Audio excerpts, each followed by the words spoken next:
Salutare! Bineînțeles că după evenimentele pe care le-am prezentat ieri, după materialul pe care l-am făcut, au fost o grămadă de putiniști care au spus că Ucraina ar fi lansat aceste drone asupra Poloniei, că Rusia nu este cea care a efectuat atacul împotriva Poloniei și mai multe astfel de dezinformări. Deja circulă pe internet, pe lângă această dezinformare, și alte dezinformări. Susțin rușii că chiar de la cel mai înalt nivel cer să vadă dovezi și susțin că nu există dovezi din partea Poloniei că dronele Shahed de tip Geran, de fapt copiate după cele Shahed iraniene, ar fi rusești. Ba da, sunt rusești, sunt produse la Yelabuga, în Tatarstan, și pe lângă faptul că aceste minciuni sunt împrăștiate și de aparatul gratuit, cât și cel plătit de propaganda al Moscovei, aparatul gratuit, din care fac parte idioții utili. Aceștia nu încasează niciun ban de la Kremlin.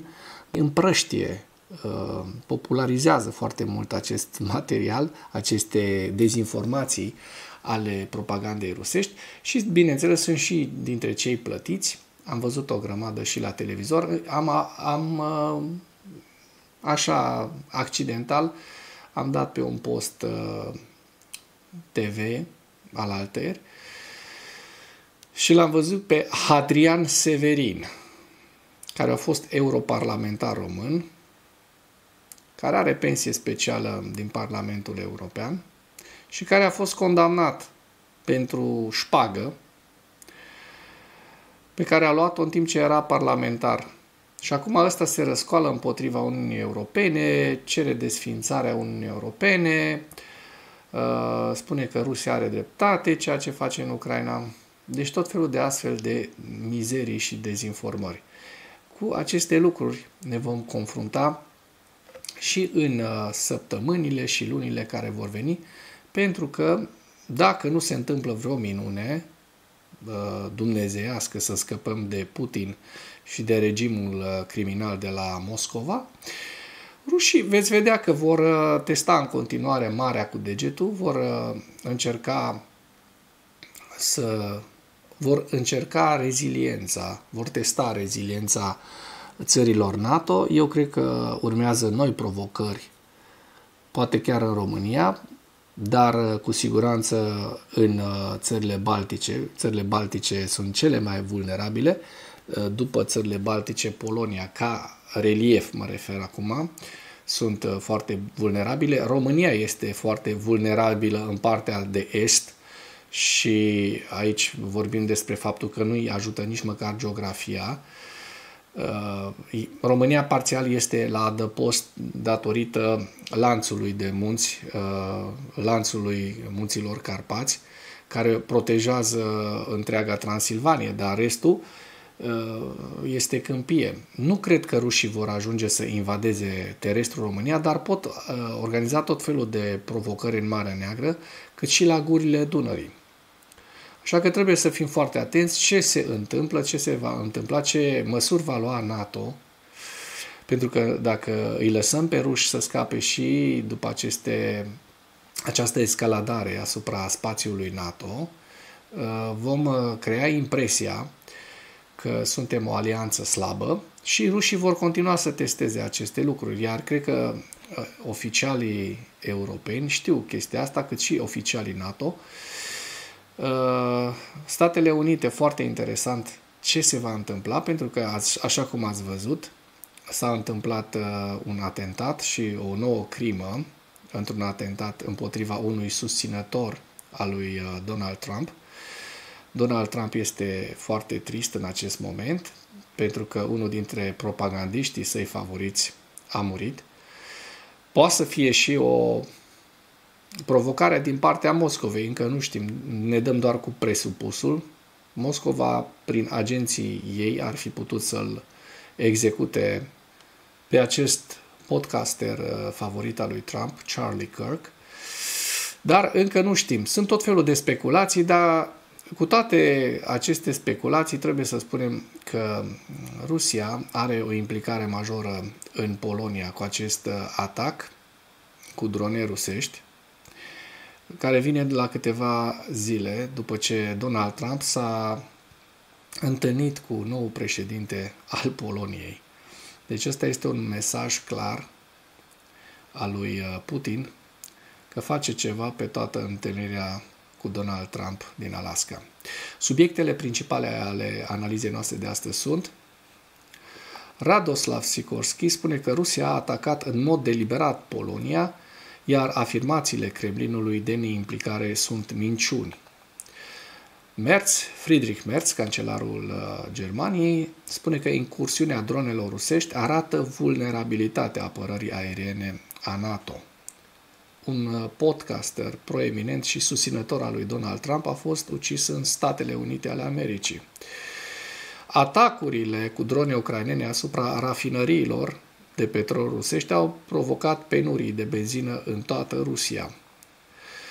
Forțele de apărare ale Ucrainei au lansat un atac cu rachete asupra depozitelor de artilerie din Crimea. Avem imagini foarte sugestive cu ceea ce s-a întâmplat în Crimea.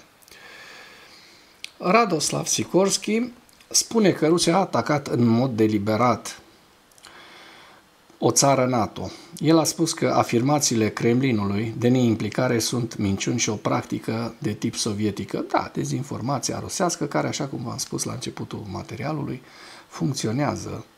funcționează și are modele și are susținători peste tot în lume, inclusiv idioții utili ai Kremlinului din România, care contestă și strigă în gura mare că Rusia nu este rea, Rusia este bună. Rusia nu vrea răul lumii, Rusia vrea bine și pace în lume. Da. Potrivit lui Sikorski, marți spre miercuri noaptea, aici e greșit, sâmbătă noaptea, spațiul aerian polonez a fost încălcat de 19 ori de drone de fabricație rusească.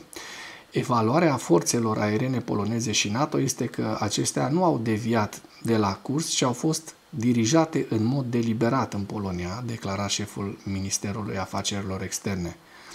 Sikorski a declarat că a purtat deja convorbiri telefonice cu secretarul de stat american Marco Rubio, cu un alt reprezentant al Uniunii Europene pentru Afaceri Externe și Politică de Securitate Kaja Kallas și cu președinta în exercițiu a OSCE, Elina Valtonen.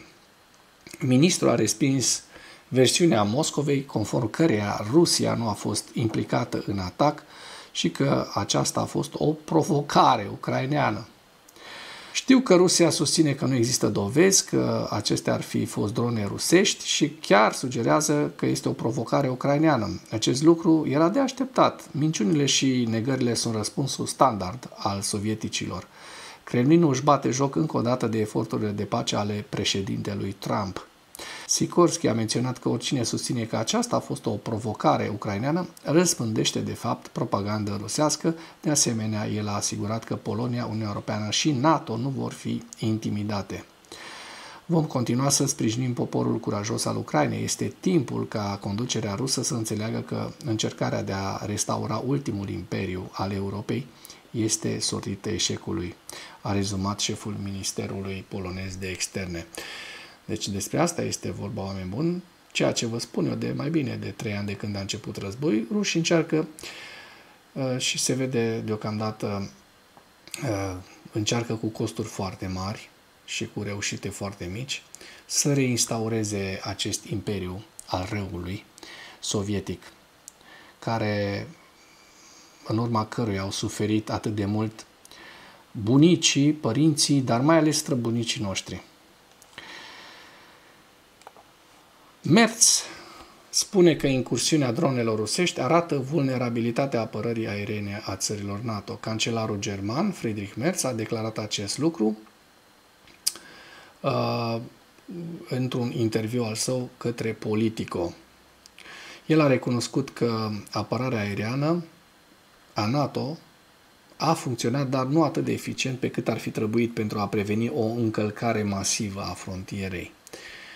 Potrivit lui Merz, incidentul a fost cel mai recent dintr-o serie de provocări rusești înregistrate în regiunea Baltică și pe flancul estic al NATO de luni de zile. El a subliniat că atacul cu drone a reprezentat o amenințare serioasă la adresa păcii în Europa și a confirmat natura deliberată a acțiunilor Moscovei. Cancelarul a susținut evaluarea premierului polonez Donald Tusk, conform căreia invazia a fost deliberată și a respins afirmațiile Kremlinului, conform cărora a fost un accident sau o coincidență. Bine că n-au spus cei de la Kremlin că a fost singularitate.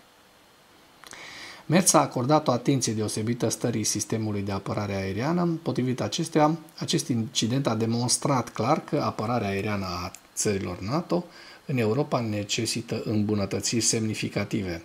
În primul rând, aș dori să subliniez că apărarea aeriană europeană, apărarea aeriană NATO, a funcționat, dar cu siguranță nu atât de bine cât ar fi trebuit. Pentru a împiedica un număr atât de mare de drone să intre în spațiul aerian polonez, a spus acesta.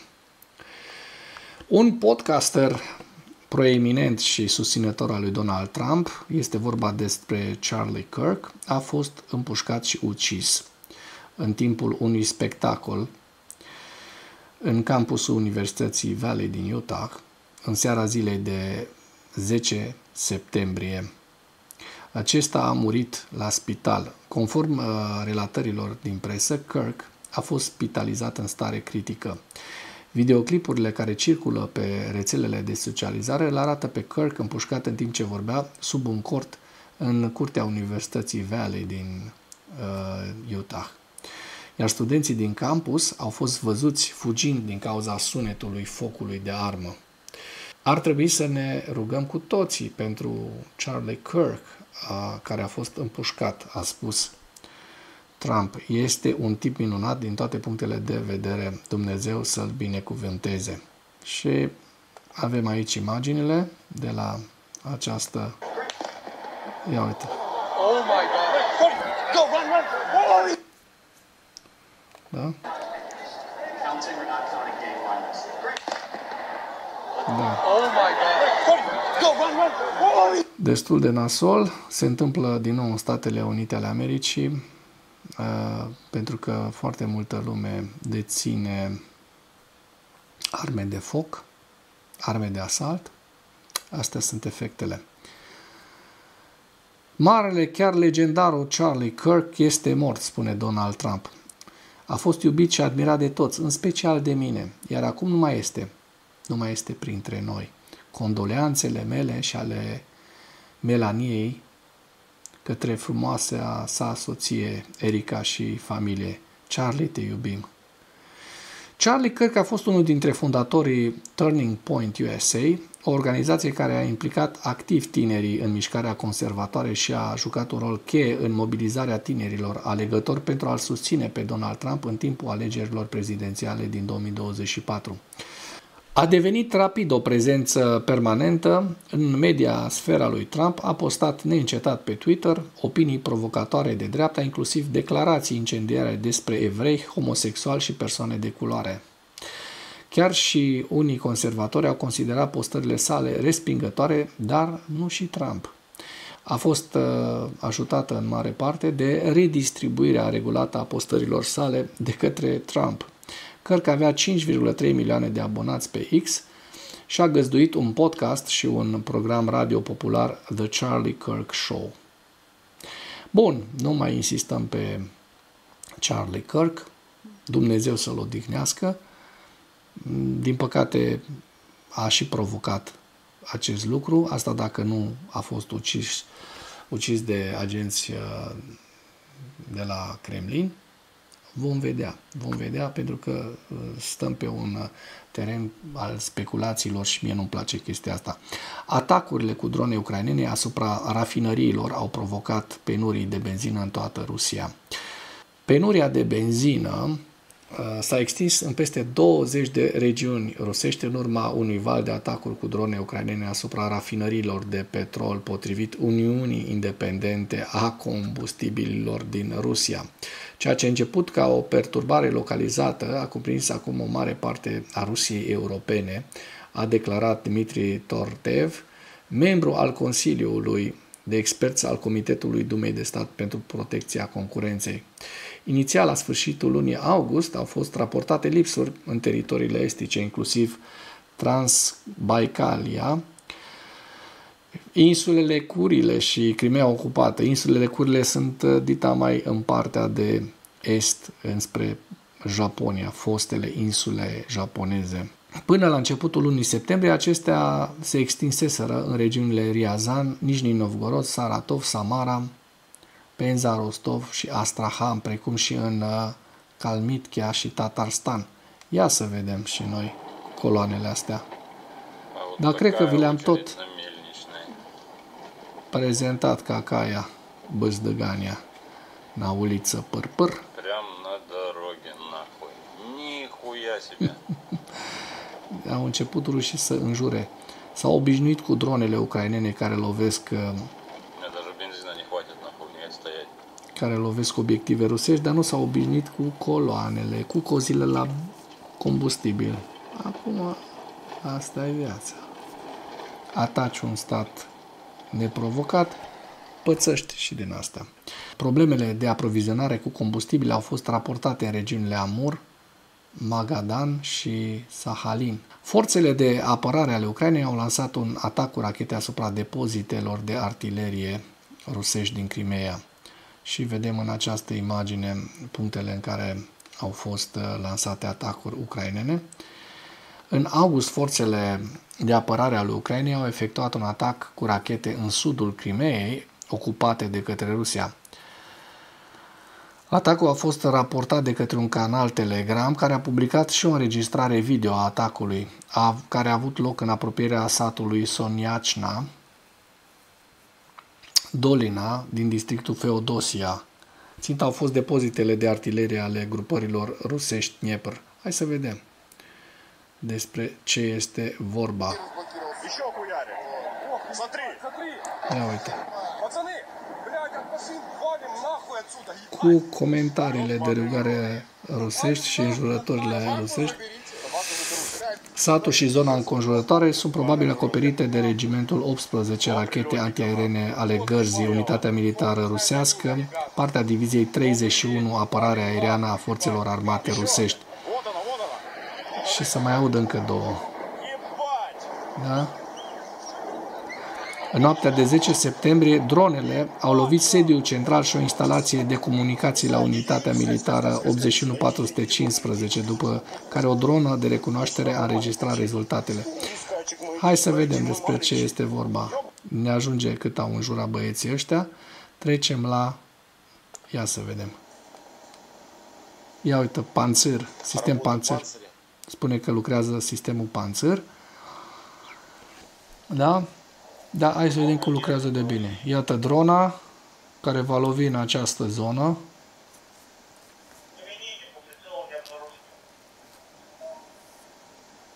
Da?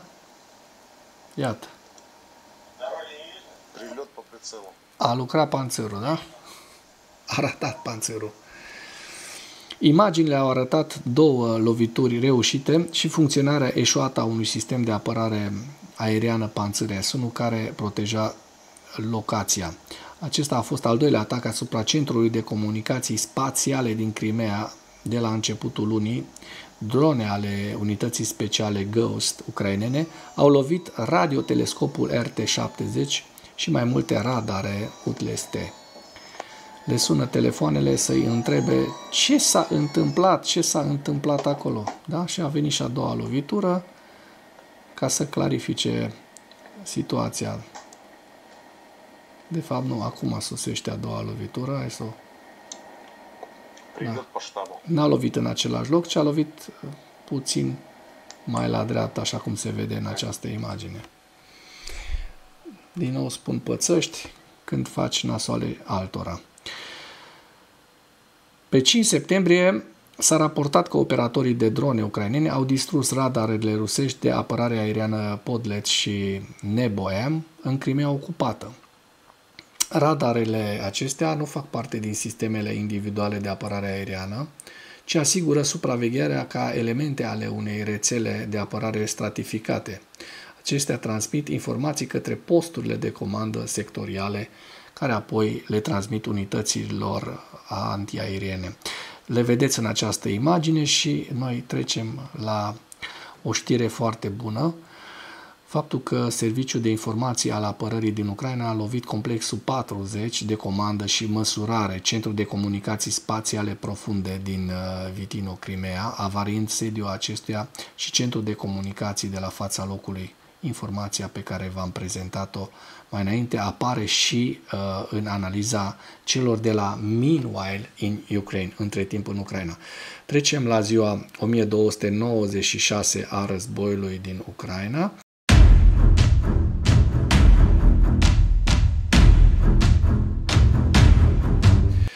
În ultimele 24 de ore, rușii au pierdut 890 de militari, 4 tancuri, 2 vehicule blindate de luptă, 22 de piese de artilerie și vedeți aici lista întreagă cu pierderile rusești. Dăm un ochi și pe ce spun cei de la Kyiv Independent. În cea mai mare incursiune a dronelor în teritoriul NATO, Rusia pare să testeze hotărârea Poloniei, ceea ce am spus deja. Radoslav Sikorski, ministrul de externe polonez, spune că Rusia a vizat în mod deliberat spațiul aerian al Poloniei. O treabă foarte interesantă. Moscova susține că nu există dovezi că dronele doborâte deasupra Poloniei erau rusești, deci minciuna pe care v-am prezentat-o și mai înainte. La câteva ore după ce a trimis drone în Polonia, Rusia condamnă atacul israelian asupra orașului Doha, numindu-l încălcare gravă. Deci ei vorbesc despre încălcări grave, ei care, așa cum am văzut și cum vedem în continuare, au un război sângeros, duc un război sângeros de mai bine de 3 ani jumate în Ucraina. Spicuim așa puțin. Rusia a condamnat atacul aerian al Israelului asupra Qatarului, numindu-l o încălcare gravă a dreptului internațional. Ăștia sunt un fel de lupi moraliști care, după ce papă oaia, îi acuză pe alții că papă și ei oi. Atenție la lucrul acesta, la acest aspect. Adică nu știu cât de prost trebuie să fii ca să nu pricepi un astfel de argument logic pe care îl dau acum și să crezi în ceea ce spune Putin și Moscova. Pe 9 septembrie, la doar câteva ore după ce Israelul a lansat un atac aerian în masă asupra Ucrainei, în cadrul căruia 23 de drone kamikaze au încălcat spațiul aerian polonez. Pe 9 septembrie, Israelul a efectuat un atac, așa cum știm, asupra unor lideri de rang înalt ai Hamas, în timp ce aceștia se adunau în capitala Qatarului Doha, un act pe care ministrul rus de externe l-a descris o zi mai târziu, drept o încălcare a suveranității și integrității teritoriale a unui stat independent. Exact același lucru s-a întâmplat cu Rusia în Ucraina. Ba mai mult, izraelenii chiar aveau tot dreptul să atace această locație, acea locație în care se aflau teroriști, a unui stat terorist. Îmi pare rău să o spun, nu țin cu Israelul, dar dacă e vorba de gruparea Hamas sau Hezbollah, au dreptul izraelenii să facă tot ceea ce le stă în putință pentru a-i distruge. Pentru că, să nu uităm, și masacru și toate celelalte atentate pe care le-au comis acești teroriști împotriva poporului evreu și aceștia doresc desființarea statului Israel și distrugerea poporului evreu. Dacă poți să-i scoți din priză, de ce nu? Și iată că Israelul îi scoate rând pe rând din priză pe toți. Trecem acum să vedem dacă s-au făcut actualizări ale fronturilor.